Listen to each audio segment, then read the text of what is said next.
Monter une exposition, c'est tout d'abord une grande aventure. Nous avons travaillé pendant plusieurs semaines à recevoir tous les prêts qui venaient du monde entier. Un des prêts les plus exceptionnels que nous ayons est évidemment la Vénus de Vienne du Louvre, cette Vénus accroupie qui faisait rêver Rodin, dont on retrouve des échos dans sa collection avec des petites Vénus accroupies.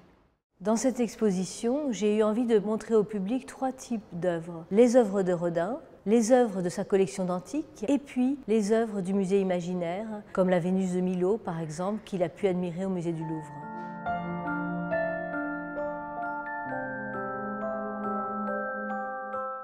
Rodin est devenu un collectionneur d'antiques absolument boulimique à partir des années 1893, quand il s'installe à Meudon, à la Villa des Brillants. Il achète, il amasse plus de 6400 antiques jusqu'à sa mort en 1917.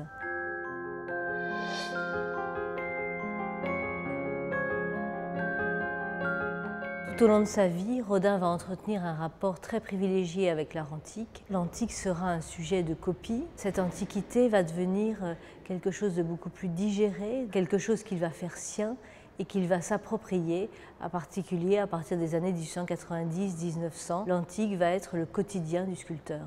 L'exemple le plus flagrant, évidemment, ce sont ces assemblages que Rodin va réaliser avec des vases antiques de sa collection. L'objet de collection va changer de statut, se fondre dans l'œuvre.